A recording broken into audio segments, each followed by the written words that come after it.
5월 7일 목요일 룻기 4장 1절에서 6절까지의 말씀입니다.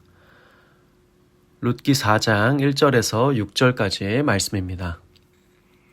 보아스가 성문으로 올라가서 거기 앉아 있더니 마침 보아스가 말하던 기업 모를 자가 지나가는지라. 보아스가 그에게 이르되 아무개여 이리로 와서 앉으라 하니 그가 와서 앉으매 보아스가 그 성읍 장로 10명을 청하여 이르되 당신들은 여기 앉으라 하니 그들이 앉으매 보아스가 그 기업 물을 자에게 이르되 모압 지방에서 돌아온 나오미가 우리 형제 엘리멜렉의 소유지를 팔려 함으로 내가 여기 앉은 이들과 내 백성의 장로들 앞에서 그것을 사라고 내게 말하여 알게 하려 하였노라. 만일 내가 물으려면 물으려니와 만일 내가 물으지 아니하려거든 내게 고하여 알게 하라. 내 다음은 나요. 그 외에는 물을 자가 없느니라 하니 그가 이르되 내가 물으리라 하는지라. 보아스가 이르되 내가 나오미의 손에서 그 밭을 사는 날에 곧 죽은 자의 아내 모압 여인 룻에게서 사서 그 죽은 자의 기업을 그의 이름으로 세워야 할지니라 하니 그 기업 물을 자가 이르되 나는 내 기업에 손해가 있을까 하여 나를 위하여 물으지 못하노니 내가 물을 것을 내가 물으라. 나는 물으지 못하겠노라 하는지라. 아멘. 네, 오늘 함께 읽은 룻기 이제 마지막 4장의 말씀을 살펴보도록 하겠습니다. 우리가 오늘 보게 되는 말씀, 특별히 1절을 보게 되면 보아스가 이제 베들레헴 성문에 앉아있는 모습을 보게 됩니다.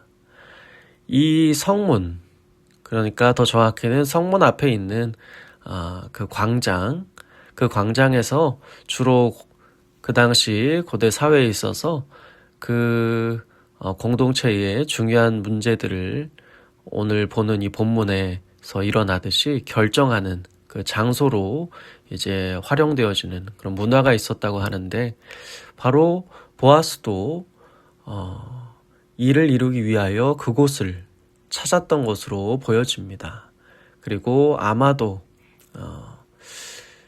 이 룻에게 말한 자신보다 더 가까운 기업 모를 자가 이제 지나가기를 그곳에서 또 기다렸던 것으로 보여집니다.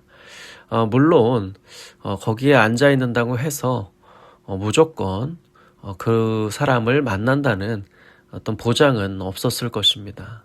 하지만 오늘 본문에 보듯이 1절에 마침 보아스가 말했던 그 기업 모를 자가 그의 눈앞에 지나가는 모습을 보게 됩니다. 보아스는 이처럼 그의 일을 이루기까지 쉬지 아니하고 성실하게 그 뜻을 성취하기까지 일하고 있는 모습을 보이고 있습니다. 3장의 끝절이 어떻게 끝났는가 생각할 때 그가 보이는 이 모습이 얼마나 귀한 모습이라고 할 수 있는지 우리는 묵상해 볼 수가 있습니다. 3장의 끝절에서 이제 나오미가 이렇게 말했기 때문인데요. 보아스를 향해서 이르기를 이 일을 성취하기 전에는 그가 쉬지 아니할 것이다. 네. 그래서 이렇게 말한 표현처럼 이제 보아스는 자신이 룻에게 한 말을 책임지기 위해서 가장 가까운 친족을 찾고 그가 의사가 어떤지 물은 다음에 물으지 아니하겠다 하면 자신이 반드시 책임지고 기업을 물으는 자가 되어주겠다라고 말한 그 말을 지키기 위해서 지금 성실하게 마치 하나님이 그렇게 우리를 향하여 또 자신의 이름을 위하여 쉬지 않고 일하시는 그것처럼 오늘 본문에도 보면 그 뜻을 이루기 위하여 일하는 성실히 나아가고 있는 쉬지 않고 행하고 있는 이 보아스의 모습을 아주 인상 깊게 볼 수가 있습니다. 그래서 보아스는 그를 만났을 때에 바로 이렇게 말했습니다. 이리로 와서 그 성문 앞에 그 광장 그곳에 앉아서 자신이 하고자 하는 그 말을 이제 하게 되는 모습을 볼 수가 있습니다. 우선은 성읍 10명, 그 장로 10명을 초청해서 앉게 했었고, 그가 증인으로 그들을 삼은 뒤에 3절에 보면 이 말을 시작을 합니다. 나오미가 우리 형제 엘리멜렉의 소유지를 팔려 한다라는 말이었습니다. 그래서 그 이야기를 한 뒤에 우리의 친족 그 엘리멜렉의 소유지를 사서 네가 그 기업 모를 자의 책임을 다 하겠느냐고 묻습니다. 4절에 그 내용이 나오는데요. 그렇게 해서 네가 기업 모를 자가 된다면 그렇게 해주고, 만일 너가 그렇게 하지 않겠다면 나에게 지금 알려달라, 고하여 알게 하라 라고 한 다음에, 왜냐하면 너의 다음으로 가장 가까운 사람은 나고 그 외에는 물을 자가 없다, 이렇게 말하고 있습니다. 그렇게 말함으로써 그의 의중을 이제 확인해 보고 싶었던 것인데요. 우선 여기에서 등장하는 것은 그가 처음에는 기업을 무르겠다라고 하는 부분이 나옵니다. 하지만 5절의 보아스가 그의 의중을 다시 한번 확인하기 위해서 기업 물을 자로서의 그가 대가를 지불해야 할, 그러니까 어떻게 보면 6절의 표현처럼 손해를 감수하고도 책임져야 할 그런 부분에 대해서 알려주자 후에는 번복해서 이제 나는 무르지 못하겠다 하는 모습을 보게 됩니다. 바로 5절에 나오는 표현처럼 네가 나오미의 손에서 그 밭을 사는 그 행위는 죽은 자의 아내 모압 여인 루색에서 사서 그 죽은 자의 기업을 그의 이름으로 세우는 일을 해야 하는 것이다 라고 이제 설명해 주는 모습을 우리는 5절에서 이제 볼 수가 있는데, 그 이야기를 듣고 그가 계산하고 따져 보았을 때 손해가 클 것으로 보아 자신이 6절에 나오는 말처럼 무르지 못하겠다 하는 모습을 보였던 것입니다. 그래서 이제 이후에 이제 내일 본문 이제 이어지는 모습을 보면 자신이 이제 기업 물을 자가 되기를 자처하는 것을 볼 수가 있게 됩니다. 우리는 오늘 말씀을 통해서 특별히 보아스의 모습을 통해서 우선은 앞서 살펴보았듯 정말 하나님이 우리를 향해서 그의 이름을 위하여 정말 신실하게 성실하게 쉬지 아니하시고 일하시는 모습을 보게 되는 것 같습니다.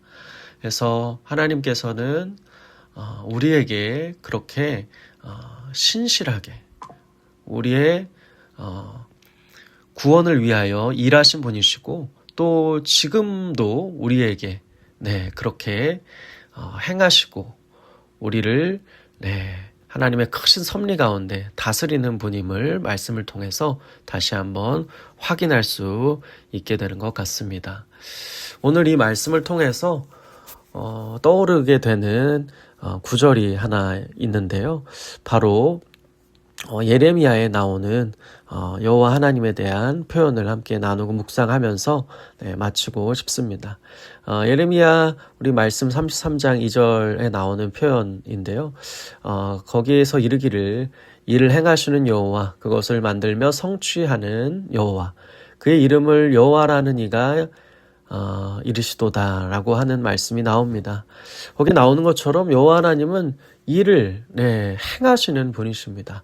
그것을 직접 만드시고 성취하시는 분이십니다.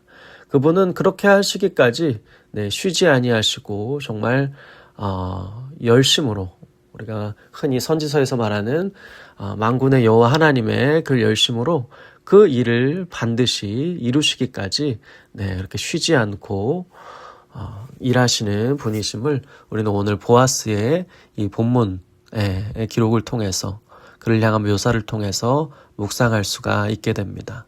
오늘 하나님께 우리의 삶을 의탁하면서 우리의 삶도 하나님의 그러한 놀라운 일하심과 그 은혜의 섭리 가운데 늘 인도해 주시기를 기도하면서 하나님께 우리의 삶을 올려드리며 오늘 하루를 시작하시는 복된 저희들이 되었으면 좋겠습니다. 같이 기도하겠습니다. 하나님 아버지 감사합니다. 오늘 말씀 속에서 보아스가 룻에게 그 기업 물을 자의 책임을 이행해 주기 위해서 쉬지 않고 일하는 모습 속에서 하나님의 우리를 향한 그 신실함을, 그 놀라운 일하심을 다시 한번 묵상케 하심에 감사드립니다. 우리가 그 하나님께 늘 더욱더 의지하고 우리 삶을 의탁하며 하나님을 더욱더 신뢰하며 나아갈 수 있는 삶이 될 수 있도록 인도하여 주시고, 그렇게 할 때에 룻에게 일어난 일처럼 하나님의 놀라운 일하심을 날마다 경험하고 간증하며 살아가는 저희들이 될 수 있도록 도와주시옵소서. 감사합니다. 살아계신 예수 그리스도의 이름으로 기도드립니다. 아멘.